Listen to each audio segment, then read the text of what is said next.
الله إلا إذا دعوت إلى التوحيد. Ma sœur en islam, tu dois savoir que ce qui va suivre n'est pas là pour te mettre mal à l'aise ou te rejeter. Bien au contraire. J'espère que cette vidéo sera pour toi une source de motivation à la recherche de la satisfaction d'Allah, l'unique. Voici donc 10 croyances qui t'égarent de ton idéal. 10 prétextes pour ne pas porter le voile. Prétexte numéro 1, le hijab n'est pas obligatoire.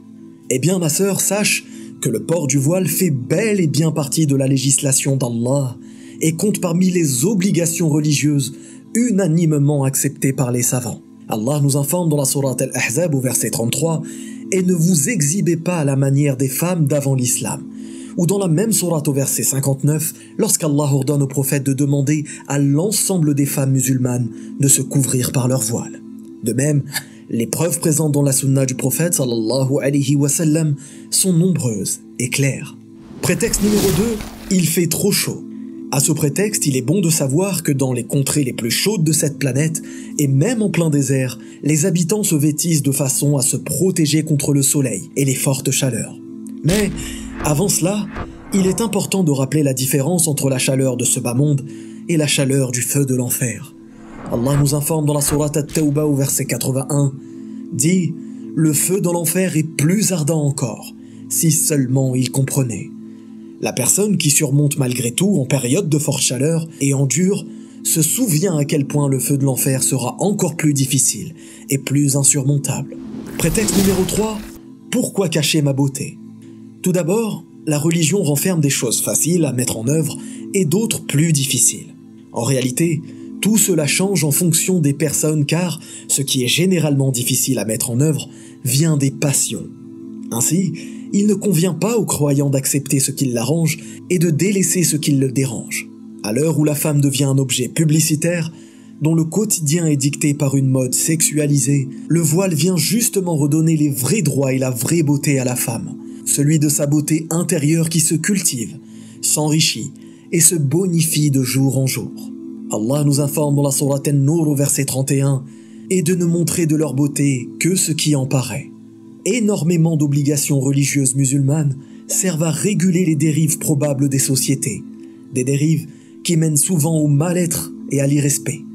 Allah nous informe dans la sourate Al-A'raf au verset 27 « Ô enfants d'Adam, que le diable ne vous tente point comme il a fait sortir du paradis vos pères et mères, leur arrachant leurs vêtements pour exposer leur nudité. » Prétexte numéro 4, les hommes ne sont pas attirés par les femmes voilées. Ma chère sœur, sache qu'un homme qui souhaite te voir dévoilée et désobéir à Allah n'est pas digne de se marier avec toi. Si cet homme est négligent vis-à-vis des obligations des autres, qu'en est-il de ses propres obligations? L'époux et l'épouse servent avant tout à se sauver mutuellement du feu de l'enfer. Combien de couples se retrouvent éternellement insatisfaits et ne connaissent pas l'apaisement tout au long de leur vie? Allah nous informe dans la sourate Taha au verset 124 « Et quiconque se détourne de mon rappel mènera certes une vie pleine de gêne, et le jour de la résurrection, nous l'amènerons au rassemblement aveugle. » De plus, sache que le mariage est sans nul doute une faveur d'Allah subhanahu wa ta'ala. Prétexte numéro 5, Allah ne m'a pas encore guidé.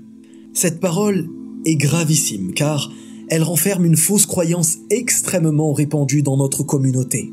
Cette croyance est de remettre la faute au destin d'Allah, comme si la personne n'avait aucun choix et aucune capacité. Alors qu'Allah nous informe dans la sourate Al-Mulk, celui qui a créé la mort puis la vie, afin de déterminer qui est le meilleur en œuvre. Sache qu'Allah a fait de toute chose une cause. Ainsi, le malade prend des médicaments pour se guérir, et ne s'en remet pas uniquement au destin d'Allah. Le voyageur prend sa voiture pour atteindre sa destination, et ne s'en remet pas uniquement au destin d'Allah. Il en est de même pour la guidée d'Allah. Si elle fait les causes, elle sera guidée.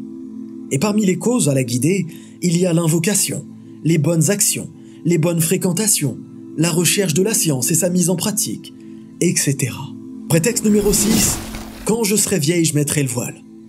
Mais dis-moi, ma sœur, qui es-tu donc pour savoir quand l'ange de la mort viendra te visiter? Nul ne connaît cette information en dehors d'Allah. Comment alors peux-tu prétendre que tu atteindras un âge avancé? Allah nous informe dans la sourate Al-A'raf au verset 34 « Quand leur terme, la mort, vient, ils ne peuvent la retarder d'une heure et ils ne peuvent pas non plus l'avancer. Sache que la mort ne distingue ni les origines ethniques, ni l'âge, ni le genre, ni la classe sociale. Même si tu es encore jeune, écarte-toi de toute désobéissance, car, avec certitude, sur cela tu seras un jour interrogé. Prétexte numéro 7, on va me cataloguer, je ne vais pas trouver de travail. Sache ma sœur qu'il n'est pas important que tu cherches à plaire aux gens. L'important est de plaire avant tout à ton Créateur. Rends-toi compte qu'on a presque réussi à te faire croire que le voile était interdit, alors qu'il est tout à fait légal de le porter en toute liberté. Si le travail que tu recherches ne te permet pas d'adorer ton Créateur de façon sincère et conforme, c'est peut-être qu'Allah te réserve quelque chose de mieux.